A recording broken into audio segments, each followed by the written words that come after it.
As dramatic as that introduction is, feeding a leopard gecko doesn't need to be. It's one of the best parts of looking after these animals.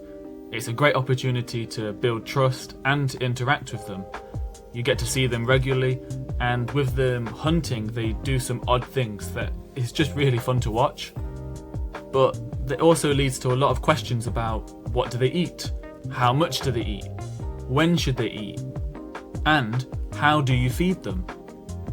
Thankfully, with leopard geckos being so popular, there are so many videos on YouTube, so many articles and so many forums where people have put their experiences and they've given great advice on how to do this. It's one of the best parts of looking after such a popular animal. It means that we have the opportunity to learn from other people. I think the best place to start is with feeding. It's one of the most interesting parts of looking after the animal. It's when you're going to interact with them and observe them the most, but it also is the part that, well, at least I found very stressful at the beginning. Question 1. What do they eat? Well, leopard geckos are insectivores, so they eat insects. So, question 2. What type of insects? Well, you can sort of break them down into 2 categories: regular feeders and occasional or treats. Regular feeders could include something along the lines of crickets, locusts, dubia roaches and mealworms. And then for insects that you might use only occasionally or as treats, you have superworms, waxworms or silkworms. Question 3. What's the difference and why is that important? Well, regular feeding insects are normally higher in protein and lower in fat. Both should be an essential part of a leopard gecko's diet. It adds variety and a lot of different nutrients from different insects, but there is a lot of considerations as well. Thankfully, your local pet shops will be able to supply you with most, if not all, of the insects that will be listed. I have found difficulty sourcing dubia roaches, but that might just be more of a local situation rather than something that is possibly across all of the UK. I'm assuming that we can get them, but thankfully we still have access to a lot of other different insects, so there is still a variety for Chusey to feed on. Crickets are a fantastic regular feeder insect. They're easy to get hold of, they're high in protein, they create great stimulation for your leopard gecko. It gives them something to chase and it's not just going to sit there and get munched on. However, they will escape. The amount of times that I have just found them outside of the enclosure or box that I keep them in, it's probably a better word to use, is quite frankly ridiculous. But they're easy to catch if you're willing to just sort of get them there and then. Mealworms are by far the easiest feeder insect to keep. They just sit there and occasionally wiggle. As long as you keep feeding them and keep hydrating them, they'll last a long time. They're also a really good way to train your leopard gecko. Unfortunately, Chusey is not playing ball in the video that you're watching at the moment. In fact, she's just been staring at it move across the carpet for way too long.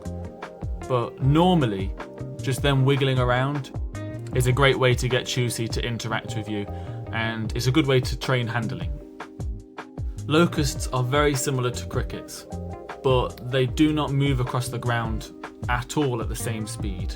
They're easier to keep an eye on, but they can jump incredibly high and almost very erratically, so they can be a little bit difficult, but I still find them easier than crickets.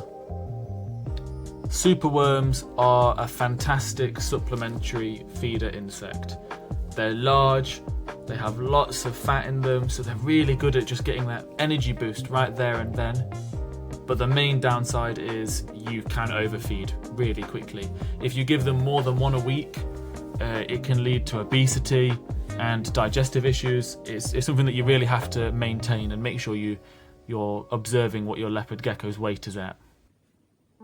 So question 4, what about gut feeding? So you know what you're feeding to your leopard gecko, but what are you feeding the insects that you are feeding to your leopard gecko? Well, it should be done about 48 hours before you plan on giving them to her as food.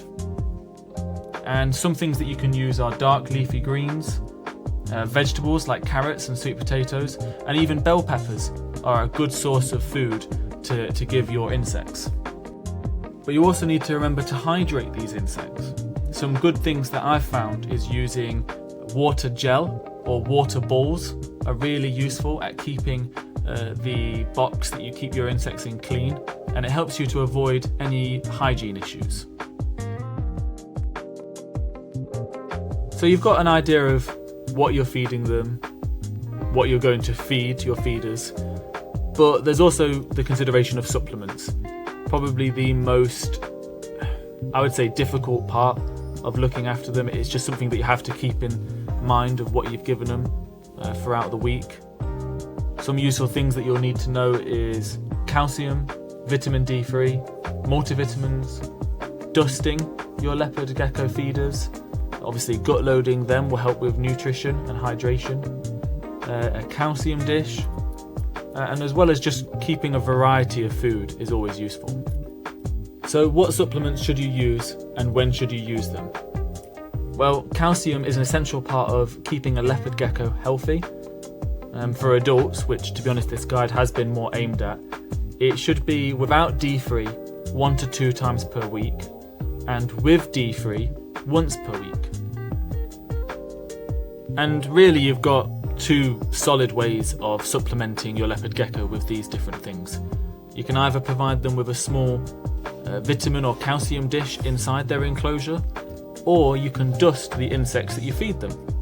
Personally, I prefer just doing a mixture. There's a small calcium dish without D3 in the back of Chusey's enclosure, but I also make sure that the insects that are fed to her are always dusted, and it just means that she stays on top of being healthy, and I also have a better knowledge of what she's eating and when she's having it. Question 6. What is dusting? Well, it's simply by using a small dish or lid, is what I use sometimes depending on the supplement, just filling that with the desired supplement that you're using in that particular meal, grabbing your feeder insect and just coating them in it. It's much easier doing this with mealworms and superworms, just by the fact that they're very immobile. With crickets, especially with crickets, it can be really hard to do so because as soon as you let go of them with the tweezers, you're going to have to try and keep hold of them somehow. But once you've dusted your feeder insects, just bring them back down to your leopard gecko and just treat them as normal, and they'll just eat them up straight away. It doesn't affect them like their taste or their attraction to eating them. They just love insects, so it doesn't really matter what they're covered in. They're going to eat them. And question 7, when and how much? Sort of as a summary to the whole video, you can feed your leopard gecko, depending on its age and its size, on an average 2 times per week. So for Chusey, that means that she has about 2 to 3 mealworms every Wednesday and about 2 crickets on a Sunday. Now all of these different insects are dusted. Like I said before, it's calcium without D3 for most of those insects, and that's twice a week. So some of those insects will have it on both the Wednesday and the Sunday. And then calcium with the D3. One of the crickets will have the calcium with D3 on the Sunday. I know a lot of people have set guides where they do it every 2 days or every 3 days, and it means that as they go along their weekly calendar, it changes on what day they feed them. Unfortunately, I don't have that sort of ability in my schedule. I have to have it very set. But maybe you have more time on your hands, and doing a 2-day feeding schedule will be better for your leopard gecko. And if that's the case, by all means do it. But just make sure that you're not overfeeding them. So if you are doing every 2 days, maybe they don't need 3 mealworms all that time. And especially just be conscious of when you feed them the additional feeders, so your superworms and waxworms. I hope this guide helps. Like I said, I know when I first started looking after a leopard gecko, it was the first time I ever looked after a reptile, so I was very lost. It's not the most complicated guide on YouTube, that's for sure. There are some fantastic YouTubers that go into way more of the exact supplement and nutrition details of each insect and each supplement, and by all means you should definitely watch them as well. And like always, I really love to hear your comments, your thoughts, what tips you have and how you've looked after your leopard gecko. I'd love to hear that. So please write down in the comments. Again, thank you for watching, and we'll see you in the next video.